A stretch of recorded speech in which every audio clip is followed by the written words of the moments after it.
Welcome to the intersection of technology, cybersecurity, and society.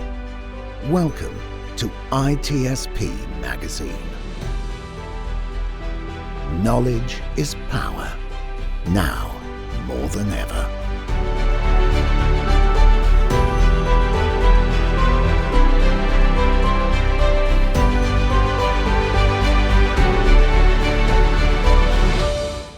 Everybody, you're very welcome to a new episode of Redefining CyberSecurity podcast here on the ITSPmagazine podcast network. This is Sean Martin, your host, and if you follow me, you know that I'm all about helping organizations and teams within the orgs operationalize security and privacy to enable the business to achieve new heights and protect the revenue and growth that they generate. And shows redefining cybersecurity, but there's certainly a tremendous overlap with privacy in terms of what's possible, what's legal, what's ethical, and not. And therefore, you have policies and controls and measurements and audits and all kinds of stuff on both sides of the fence, and in the middle is the Venn diagram, if you will, where things cross over. Today, we're going to talk a bit more about privacy, and I suspect we'll dip into security as well, because it's hard not to. And I'm thrilled to have Damien on today. Damien, it's a pleasure to have you on the show. Thanks, Sean, and for the invitation. Good to get me the chance to talk about this stuff. Absolutely. And quick shout out to Katarina Corner, who introduced us. So thanks to her for making the introduction. And speaking of introductions, Damien, if you can share a few words with our audience about some of the things you've done, your current role, and why this topic is one of interest to you. That sounds good. So I'm Damien. I'm French, and I live in Switzerland, in the beautiful city of Zurich. And my main focus is on these concepts that we call differential privacy, which is an anonymization, a tool to anonymize data that helps you share or publish data from sensitive information in a safe way. My focus on this in my current role, which is at a startup called Tumult Labs, which is specializing in building and selling differential privacy technology and advice to organizations. Before that, I was leading the anonymization team at Google, and in parallel, or anonymization consulting team at Google, and in parallel, I was working in my PhD thesis in anonymization, computer science, differential privacy at ETH, a big university in Zurich. Love it. A lot of research you've done. We'll include a link to your website with links to some of that stuff, and a lot of work, a lot of partnerships as well, I think, with folks looking at this. So I'm very excited to hear about you. And I think you have a lot of experience to share today. So we're gonna focus in on it's NIST SP 800-226. So it's an initial public draft of the guidelines for evaluating differential privacy guarantees. And I saw a post from Katarina that prompted me to say, well, I want to learn a little bit more about this, and I figured my audience would want to know more about it as well. So I think before we get into the draft itself, which is open for review and comments until the 25th of January, by the way, can you describe what differential privacy is? Maybe kind of what it is, and if it relates to things or is different from other things that you think folks would need to know. I think that would be a great place to start. That sounds good. So differential privacy is a technology that solves the problem of sharing or publishing information, typically aggregate statistical information or machine learning models from very sensitive data. Typically, when you're an organization that maybe collects a whole bunch of data about usage of your app or demographic information, like for a government agency or any kind of data, really, you might want to take some of the data and compile it and share it with a third party. But of course, you can't just do that, so like take all your database and give it to like anybody who asks for obvious security and privacy reasons, right? So one of the ways you can achieve that, we can achieve that kind of business objective, is by anonymizing the data, making the data so that it's no longer personal data. You can share it with somebody, and they can learn useful information out of it, do some analytics, statistics, science, but not actually learn that a specific person in the database has some specific attribute, like their demographic information or their credit cards spend or something like this. So in the past, or at least currently, even today, a lot of times when it comes to anonymizing data, people still use legacy techniques, like, oh, we can just remove the names and the other obvious identifiers of the data before sharing it. The problem is that we as in computer scientists, experts, we know that it doesn't quite work this way. If you just remove some obviously identifying information like names, email addresses, phone numbers, and so on from the data, it's not going to prevent a motivated adversary from looking at the de-identified data, or we call this de-identified in Europe. In the US, it's more called anonymization, and then finding who exactly is part of that data set, and then recovering sensitive data from that information. And there's been many years of research that shows that even techniques that seem a little bit more safe, like things that we call k-anonymity or just aggregation, just compiling statistics, even those can leak some information often, especially when you have large amounts of statistics about the database in question. One very high-profile example where this happens is the 2010 decennial census in the US. So the US, every 10 years, they collect all of the information, a bunch of demographic information about every single person living in the US, and then they compile a whole bunch of statistics that they then publish. In between, after they released some data in 2010, they realized that actually when you take all of that data and all of these statistics, you can use them and do what we call the reconstruction attack to take these statistics and go back to the original data, allowing malicious people to take the statistics and retrieve information that was supposed to be secret. Differential privacy is a mathematical technique that solves these problems, that provably, using strong mathematical foundation, guarantees that you can't do this anymore. That the statistics that you're releasing have a controlled amount of sensitive information in them, in a way that you can guarantee that reconstructions attack are impossible, or that you can't go back to having a single person's attribute based on the shared data. So let me ask you this, Damien.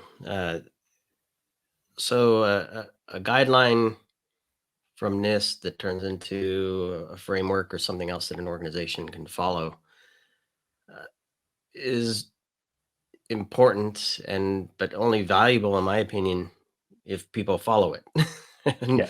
and where I think things become really interesting in the age of AI and massive data sets out there, multiple entities could come together, even an entity can come together and pull multiple data sets together and purposefully not follow that guideline, right?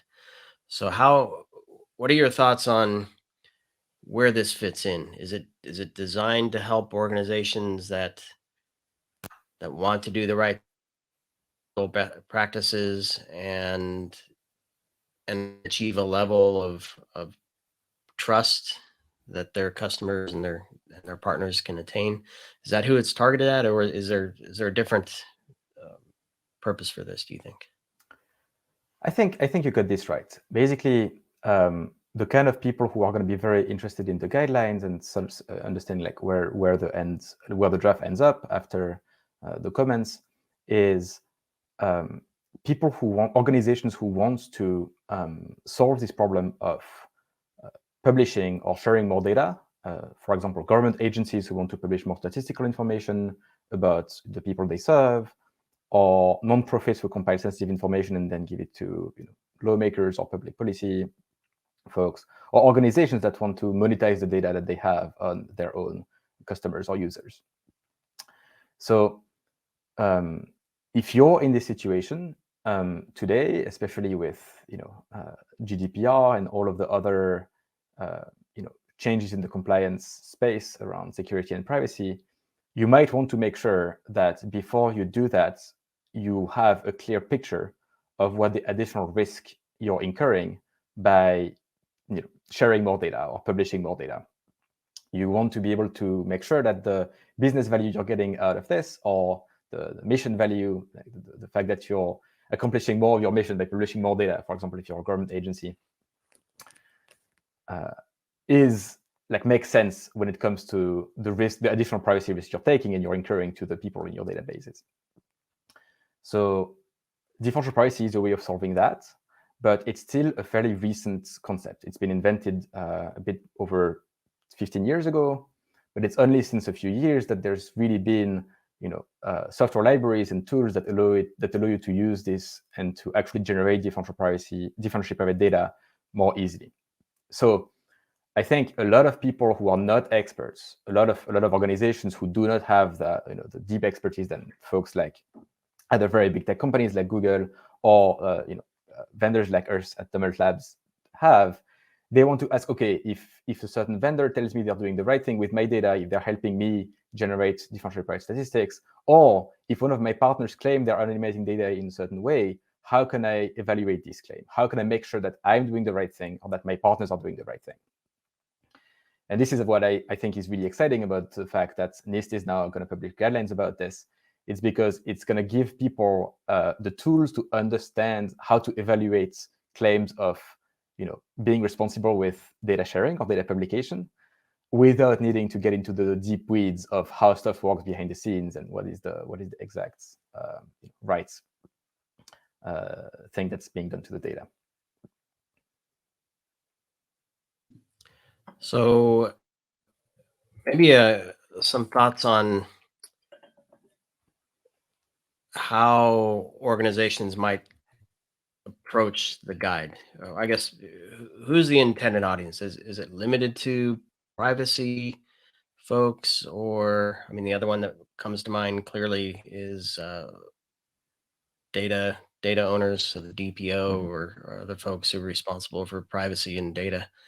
Certainly, obviously, based on my introduction, people in security who have the controls and the dials to protect the data in certain cases. But we're talking about enabling data, so maybe controls is the best way to look at this.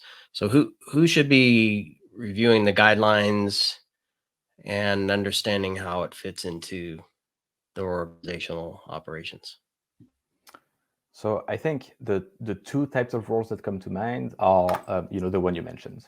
On one side, you've got data owners, people like data protection officers who want to understand how technology like differential privacy fits within their overall approach to privacy governance, data governance, and how it can help, how they can use it to help with their compliance obligations while enabling the business use cases they're interested in.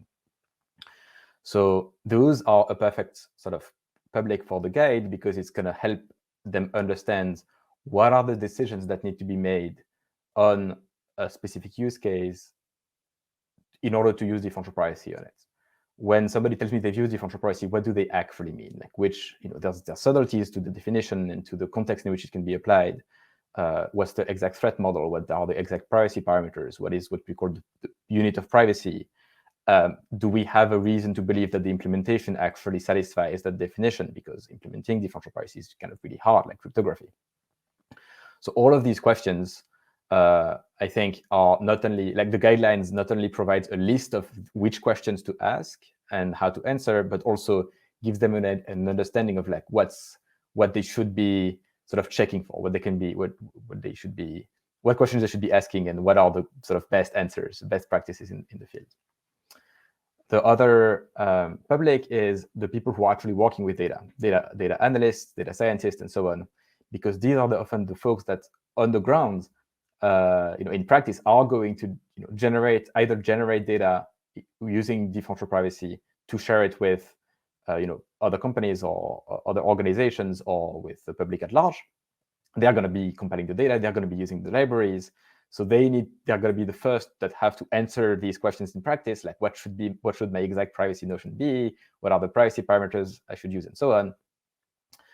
Or they might also be the ones that receive the data that was shared by some other organization using differential privacy.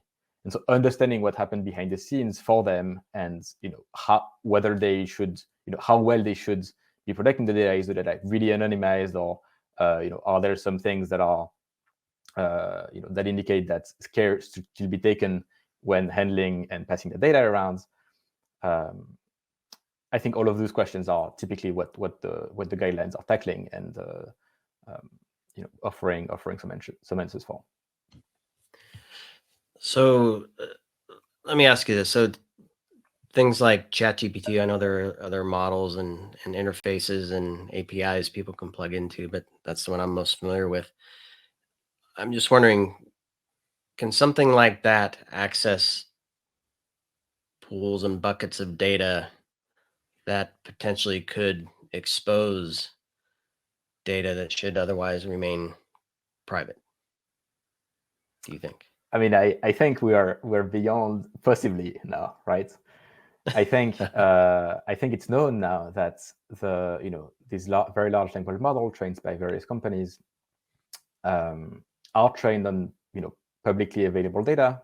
I think mostly. Now that they are being also secretive about it, we don't quite know what data they're being trained on. But one of the hard bits about it is that we know that these models memorize verbatim some information from their training data sets, and that has very big implications for at least two aspects. One of them is copyright, which I'm not an expert of, but we've seen it with the recent lawsuit from the New York Times against OpenAI, where they say, look, if we pass some rules to ChatGPT, they just spits out the entire text of New York Times articles. So that's a problem for copyright, right? But the same problem is also a problem for privacy, because if you start, writing a person's name and getting their phone number back, well, that feels like something that should not happen with these large language models. And my understanding is that these companies are developing sort of ad hoc protections, ad hoc mitigations that try to prevent their users from doing that. But it's fundamentally a very hard problem, because I think memorization is very much a phenomenon that's going to happen with classical training of these machine learning models. And so the only question is can you craft a prompt that's smart enough to extract that information from the model? And there, attackers are often much better at doing that than defenders are at protecting it. Yeah. So to come back to differential privacy here, techniques like differential privacy can potentially be used in this context. So there is a lot of papers around how to train a machine learning model in a differentially private way to prevent inadvertent leakage of information. But it's more it's more science than press a button and deploy it in practice as of now, right? Especially at the scale of these very large language models, I don't think things are quite ready for prime time.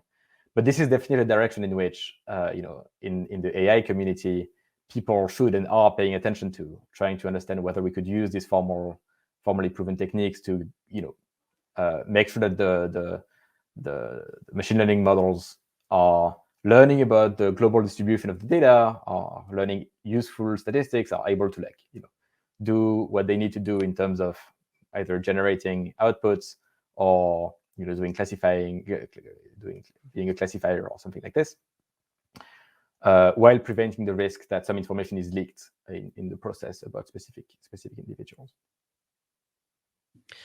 So from the organizations that provide the large language models interfaces, be it web or APIs, is it?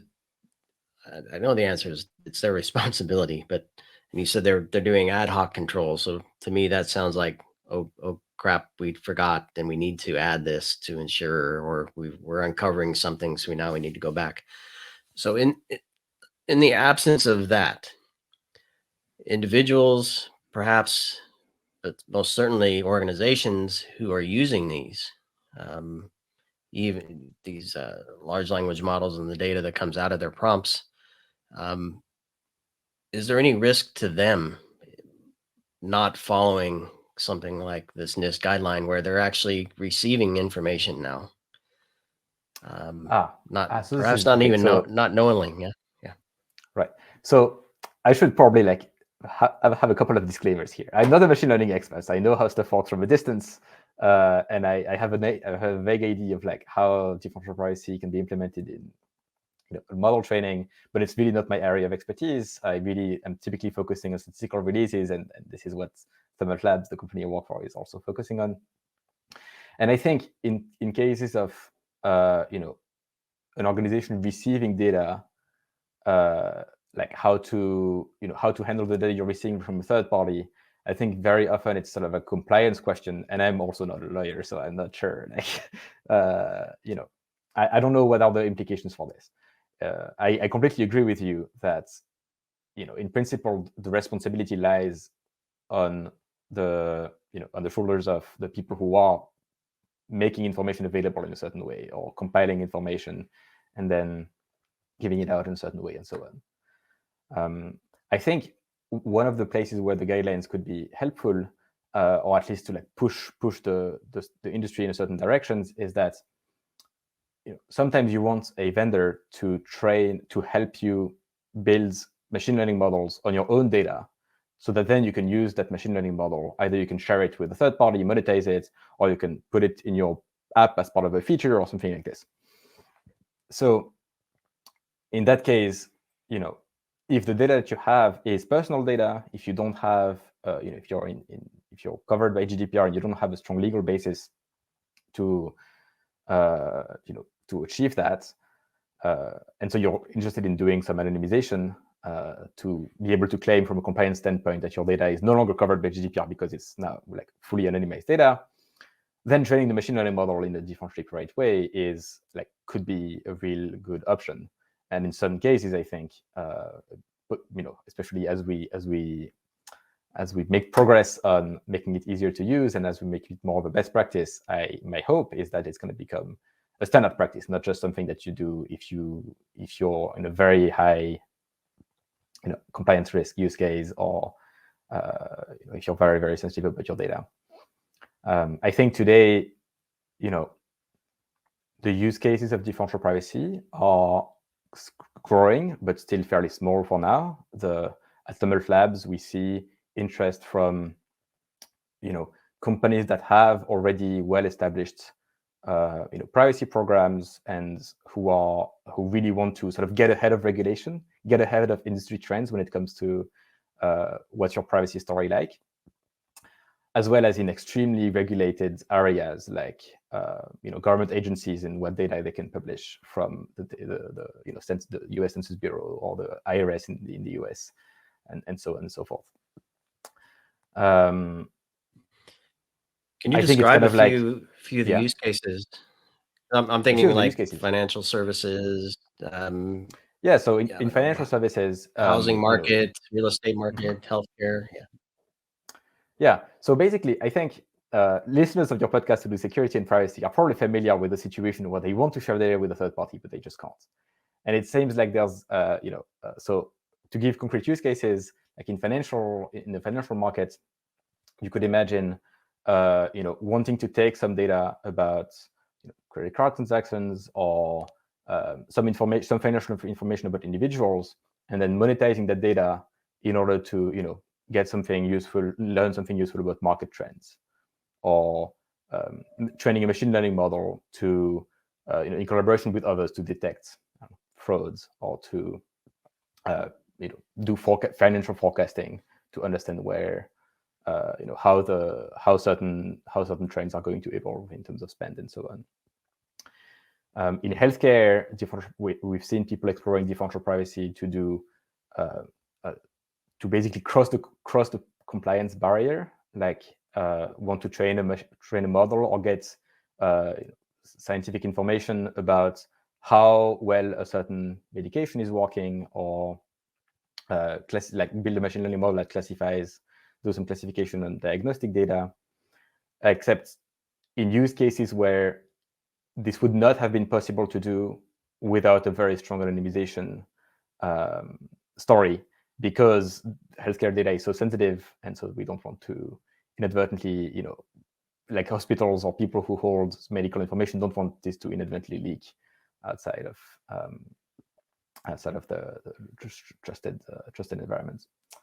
A last use case that I can mention, that's one that's we've been working on at Tumult, and we've published case studies and papers and presentations about it, is the Wikimedia Foundation, where they were interested in releasing data about how many people are visiting Wikipedia pages every day. This is super sensitive because you can imagine that if you take some statistics like this and you figure out that a specific person read a specific article about, I don't know, LGBT topics or certain political topics and so on, especially in certain areas of the world, this could be a really, really sensitive information. So they wanted to make sure that by publishing more statistics about that, they would not endanger the users, and they came to us and we had them publish every day tens of millions of statistics on Wikipedia page views. So this is the kind of use case that differential privacy typically helps with, in addition to the government use cases I mentioned earlier. Yeah, I love it. And what I want to maybe get your thought on now is this word guarantee. Yeah. It strikes me, and as I was reading the title of the publication, and I see that word guarantee in there, that makes me cringe a bit. So nothing is absolute, even in technology, in my opinion. The only way is to unplug power, and then but somebody could plug it back in, so the absolute's gone from that even. So talk to me a little bit about the guarantee, and what does that mean? What does that mean to whom, I guess, is the big question. Yeah. So I'll give you like a two-sided answer to that question, one positive, and then I'll add some caveats. The positive answer is that you can see differential privacy as the equivalent of modern cryptography, where cryptography was maybe like 20 or 30 years ago. For a long time in cryptography, the way that the field would move forward is that people would come up with like new techniques to obfuscate or encrypt data, but they wouldn't formally prove. They wouldn't have like a mathematical proof that decrypting this was impossible under certain computational assumptions, right? They would like build a scheme that sounded reasonable to them, and then people would come and they would like break it, because turns out that when you don't have sort of a strong mathematical founding for what you're doing, often you're not doing things very well. Today, if you come into a room full of cryptographers and you say, I designed a new cryptographic technique, and here's how it works, and I think it looks really hard to decrypt, so I think it's a good one, people will just laugh you out of the room, right? Nobody will take you seriously. But 30 years ago, it wasn't really the case. It wasn't like that. It was kind of like, it took a long time for people to sort of realize you need a strong mathematical foundation to actually make strong security happen. Differential privacy is the same thing happening in the anonymization space. For almost 20 years, people have been coming up with new definitions of what it means for data to be anonymized, only for like a paper coming up the year after and say, oh, look, like here's a very concrete example in which this solution actually is completely broken and still allows me to retrieve information about individuals. And then differential privacy came around, and this is like fundamentally different, because all of a sudden you could formalize what it means for somebody, what it means for data to be protected, what exactly is the maximum information that an attacker can gain. And it has some really nice guarantees. Like it doesn't depend on what the attacker can do. It doesn't depend on what auxiliary data the attacker has. If you use it multiple times, you can still keep track of your total risk over time. All notions that all of these sort of nice properties were not, you couldn't show them. In fact, they were wrong with the previous definitions that were shown. So in a sense, this is what the authors of the NIST guidelines are referring to when they say guarantee. It means that there is a strong mathematical foundation for it, and this is why we're pushing very strongly in favor of like we should adopt this for all of the anonymization use cases that we have right now, because all of the other stuff, like ad hoc stuff, is just gonna either we know it's broken, either we will know in 5 years that it's broken. No, so that's the flip side. That's the positive side. Let me ask you this. Yep. Oh, that's the positive. All right, now you're going to go to negative. All right, go to negative, then I'll ask my question. Yeah, you said something super true earlier. It says nothing's absolute, right? Like you know, there's no system that's going to be like completely 100% certain. And this is where I fully agree. And this is exactly what this guideline is actually saying, right? The guideline is basically telling, like, if you look at the way they formalize it, they say, you know, differential privacy from a mathematical standpoint, here's what it is, and here's like what it's, you know, what it protects, what it provides you. And they have this sort of concept of the pyramid, and they say this is at the top of the pyramid is the mathematical definition with the privacy parameter epsilon and the unit of privacy and the sort of the math. But then there's like, in order for this to make sense, in order for the top of the pyramid to like make any sense, you need to also make sure that the bottom of the pyramid is also covered. And here are things like, you know, the data that you're doing anonymization on, well, it should be well protected, because if an attacker manages to like get to the original data, it doesn't matter how well you did your anonymization, right? It's like completely, you lost, right? Anonymization is just completely pointless. You should understand your threat model. You should understand like, okay, who's getting the data? What are they going to use it for? Who are they going to share it with? And understand like how this exposure like matters for the system you're building. Between the mathematical definition and the actual implementation, again, it's like cryptography, right? RSA is very simple to like explain to somebody with like a very pretty basic background in math. It's not very complicated from a theoretical standpoint, but implementing it correctly in a way that's safe against all possible attacks, for example, with, you know, fault injection and timing side channel attacks and so on and so forth, that's very hard. That's, you know, if you do this naively, you will 100% write code that is not actually safe. Differential privacy is exactly the same way. And the guideline explain like, here's what you should be looking for, you know, for when you use, like, here are the, you know, the typical vulnerabilities that this implementation step can produce, and, you know, you should be aware of them and make sure that you have a strong story to mitigate those and so on. So this is where sort of we have to be careful to say, like, we have to recognize the, like, how much better having a strong mathematical foundation puts our privacy story, our compliance story, our, you know, ethical story even, when it comes to sharing and publishing data. And on the other side, we shouldn't just, you know, say, oh, this uses differential privacy, so everything's fine, and we don't have to, like, you know, look at it closely to make sure that the, you know, the basics are also covered. Yeah, because I'm glad you described that whole other side of the coin, because I was thinking about PKI and I mean, super difficult to deploy at scale, Yeah. especially, right? And a lot of room for error. And then you have the, oh, by the way, I posted my key in GitHub anyway, so anybody can access it, the decryption regardless. And then you have the whole, well, to the data access point, if you're not putting controls around the data itself. And then that middle layer, the business logic, right?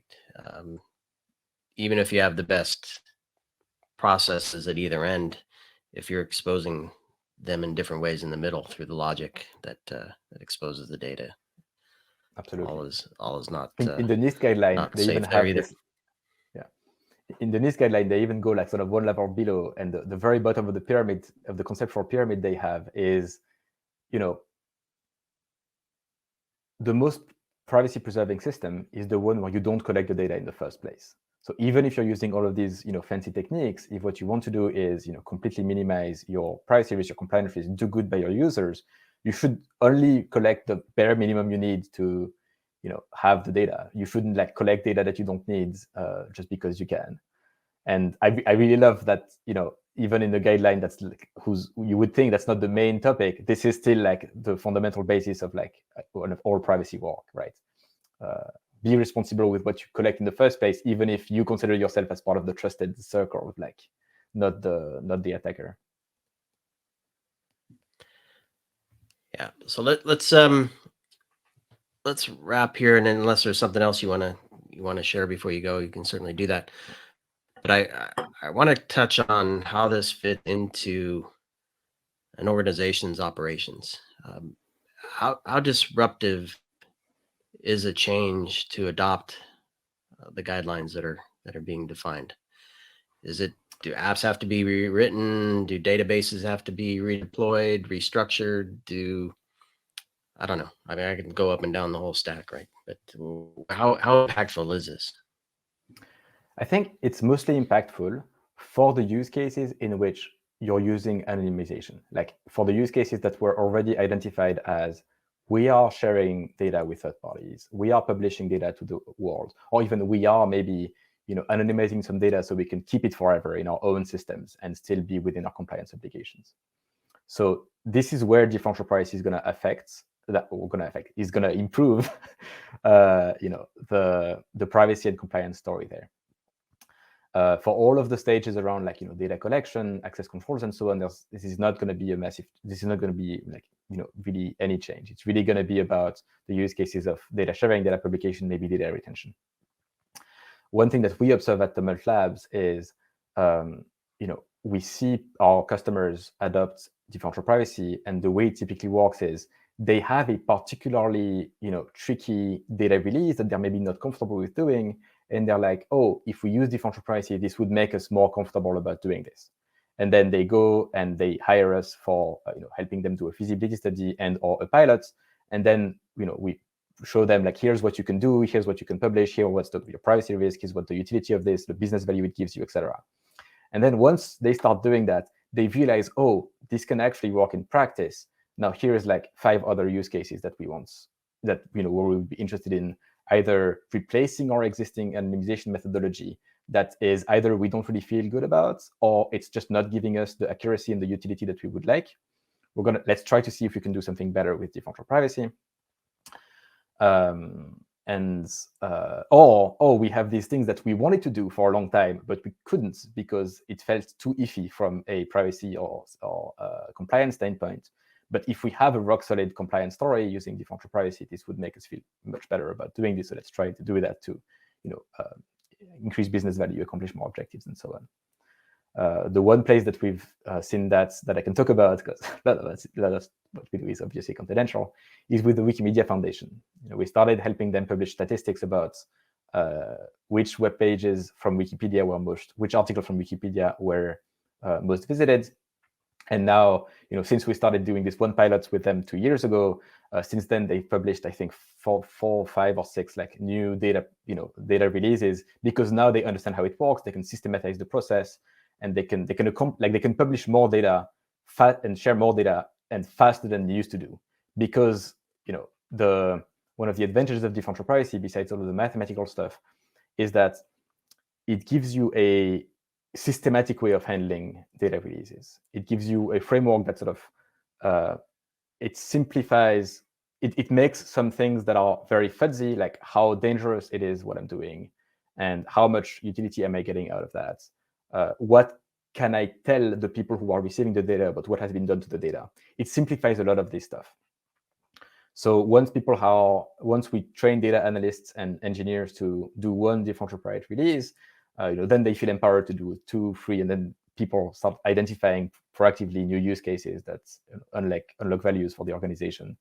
And so this is what we are seeing, and this is what makes me super excited about being in this space. Well, it's a point that I try to end with, or at least touch on in every episode, which is there's an opportunity for technology and risk mitigation and controls to actually enable business to take place safely and securely. And it seems like one of those opportunities for sure to Absolutely. to unlock some things that weren't possible before. So I love it. Well, Damien, it's a pleasure to meet you. I know for me, it seems like a lot, but I'm sure we only scratched the surface with this. So we'll leave links to your profile. Folks can get in touch with you there. And of course, I'm gonna link to SP 800-226 and the post from Katarina, who shed some light on this as well. And yeah, another area for people to investigate and learn and adopt and apply. It seems like we have an opportunity to do some really cool stuff here. Yeah, it sounds good. And if any of your listeners, is interested in either, has follow-up questions about this stuff, or is some of the stuff I said about I want to share or publish some data, but I can't for compliance reasons, if that resonates with you, come talk to us. We're pretty good at solving this kind of stuff. Very good. Thank you, Damien. And thanks to everybody for listening and watching. And of course, please share with your friends and enemies and subscribe and stay tuned. Many more conversations here on Redefining Cybersecurity. Thanks, everybody. Cheers. Thanks again for the invitation, Sean. We hope you enjoyed this conversation. If you learned something new and this story made you think, then share ITSPmagazine with your friends, family, and colleagues. If you represent a company and wish to associate your brand with our conversations, sponsor one or more of our columns. We hope you will come back for more stories and follow us on our journey. You can always find us at the intersection of technology, cybersecurity, and society.